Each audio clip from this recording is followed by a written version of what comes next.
اللہم صلی اللہ سیدنا محمد وعلی آل سیدنا محمد وبارک وسلم۔ پچھلے ہفتے طلاق سے متعلق کہا گیا تھا کہ کچھ احادیث ہو جائیں اور اسی پہ سوال جواب ہو جائیں، تو میں آپ کو کچھ خلا سے متعلق اور طلاق سے متعلق چند احادیث سنا دوں، اس کے بعد چند قرآن کی آیتیں بھی ساتھ میں بتا دوں گا، پھر آپ لوگوں کے ذہن میں کوئی سوال ہوں گے تو وہ انشاءاللہ بتا دیں گے۔ حضرت ابن عمر رضی اللہ تعالیٰ عنہ سے روایت ہے کہ رسول اللہ صلی اللہ علیہ وسلم نے ارشاد فرمایا کہ حلال کاموں میں سب سے زیادہ ناپسندیدہ کام خدا کے نزدیک طلاق ہے۔ سنن ابو داؤد شریف کی حدیث پاک ہے۔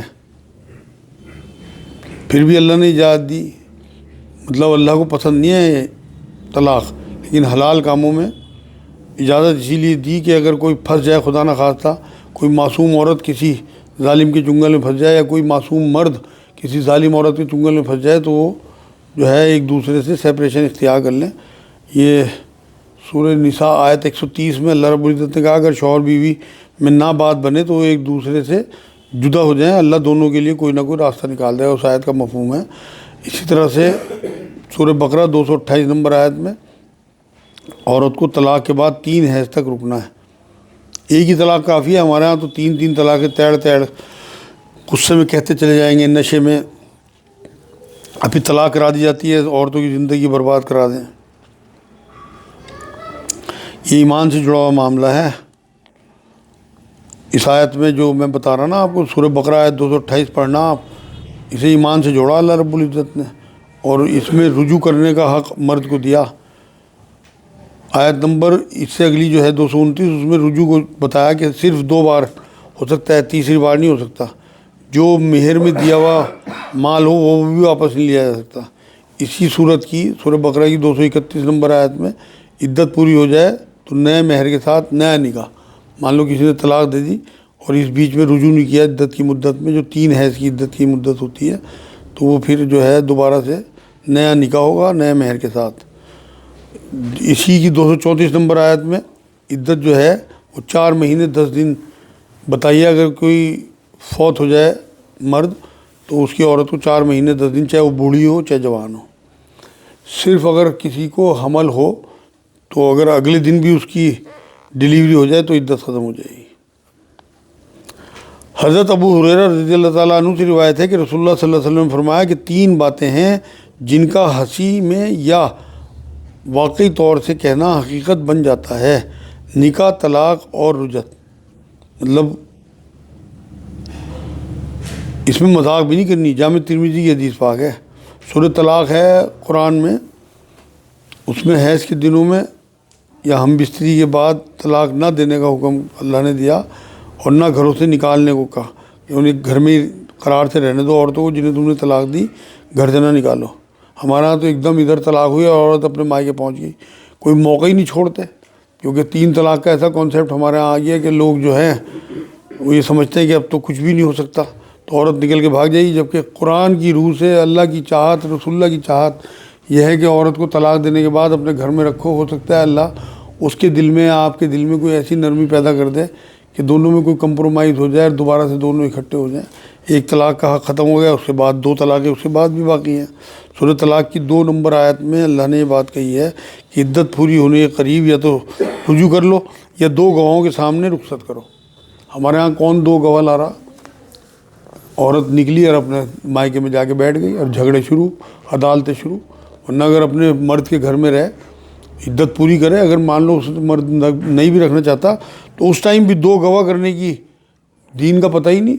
بتاؤ کتنے لوگ آج ہمارے بیچ میں بیٹھے جنہیں یہ پتہ تھا کہ بنا 2 گواہوں کے عورت کو رخصت نہیں کرنا اپنے گھر سے، پتہ ہی نہیں ہے ہمیں، طلاق طلاق طلاق کرا اور نکال دیا اسے گھر سے۔ تو 2 گواہوں کے سامنے یہ جو میں بتا رہا سورہ بقرہ آیت 230 اس کی سورہ بقرہ کی، آپ کا بھی پڑھنا 228 سے 234 تک پورے احکام بیان ہوئے سورہ بقرہ کی آیتوں میں اس سے متعلق طلاق سے۔ اور اس میں حلالہ جو ہے نا وہ قدرتی طور پہ بیان کیا گیا کہ حلالہ کی قدرتی طریقہ کیا ہے۔ ہمارے ہاں تو پری پلان حلالہ کراتے ہیں نا، جو حرام کاری ہے۔ نبی نے فرمایا جو حلالہ کرنے اور کرانے والے دونوں ملعون ہیں، مطلب جن پہ کبھی اللہ کی رحمت ہی نہ ہو۔ سورہ نساء آیت 128 میں عورت کو زیادتی کا خطرہ ہو تو آپس میں لے دے کے کچھ صلح کر لے۔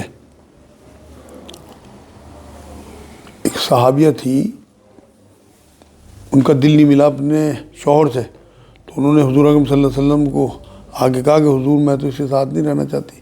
تو حضور نے اس نے تجھے ایک باغ دیا تھا مہر میں، تو واپس کر دے گی کہ ہاں کر دوں گی۔ انہوں نے واپس کیا باغ، اور حضور نے ان سے چھڑا دیا۔ سورہ بقرہ آیت 229، عورت کو اگر خطرہ ہو تو وہ بھی کچھ دیر لے کے خلا لے سکتی ہے۔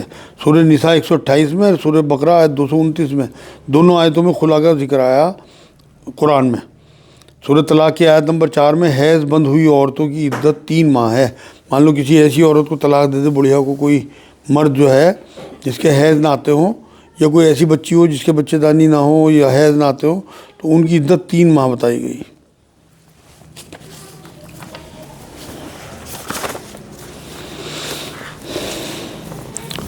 دو تین حدیث خلا سے متعلق بھی سن لیں۔ حضرت ابن عباس رضی اللہ تعالیٰ عنہ سے روایت ہے کہ ثابت بن قیس کی بیوی نے، جو اپنے شوہر سے نفرت کرتی تھیں، حاضر ہو کر عرض کیا کہ یا رسول اللہ، میں ثابت پر خوش خلقی یا دینداری کے اعتبار سے ان کی خدمت یا حق ادا نہیں کر سکتی، مگر بحالت اسلام نفرت کے کفر کو برا سمجھتی ہوں۔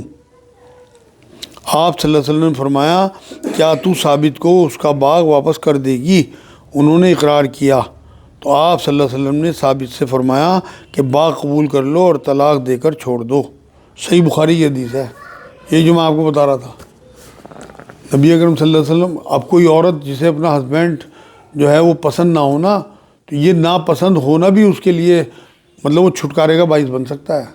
ہمارے ہاں تو زندگی کہہ کے بھیجتے ہیں کہ تیری وہاں ڈولی جا رہی ہے، وہاں سے تیرے جو ہے لاش ہی نکلے۔ بتاؤ عورت کو کیا بنا رکھا اس کی زندگی خراب کرنے کے لیے۔ حضرت خنسا بنت حزام رضی اللہ تعالیٰ عنہ سے روایت ہے کہ وہ بیوہ ہو گئی تھی اور ان کا نکاح ان کے والد نے کسی کے ساتھ کر دیا تھا جس سے وہ خوش نہ تھی۔ انہوں نے رسول اللہ صلی اللہ علیہ وسلم کی خدمت میں حاضر ہو کر اس کے بارے میں عرض کیا، اور آپ صلی اللہ علیہ وسلم نے وہ نکاح ختم کرا دیا۔ صحیح بخاری کی حدیث ہے۔ اس معاشرے میں لوگوں کو پتہ نہیں ہے یہ بات، اگر عورت کو اپنا مرد پسند نہیں ہے تو وہ خلا لے سکتی ہے۔ صحیح بخاری کی حدیث ہے یہ بھی۔ حضرت صوبان رضی اللہ تعالیٰ عنہ سے روایت ہے کہ رسول اللہ صلی اللہ علیہ وسلم نے فرمایا کہ جو عورت بے وجہ اپنے شوہر سے خلا کی درخواست کرے تو اسے جنت کی خوشبو نہ پہنچے گی۔ سنن ابو داؤد شریف کی حدیث پاک ہے۔ مان لو کوئی اپنی اکڑ میں یا اپنی انا میں اور تکبر میں آگے اپنے شوہر کو حقیر سمجھے اور اس سے جو ہے خلا یا طلاق مانگے، تو ایسی عورت جنت کی خوشبو بھی نہیں سونگھ سکے گی۔ تو اس لیے عورتوں کی بھی پاس کوئی وجہ ہونی چاہیے جینون خلا لینے کی، ایسے نہیں کہ کوئی بھی اٹھی اور اپنا خلا کے لیے تیار ہو گئی۔ اب کسی کے ذہن میں کوئی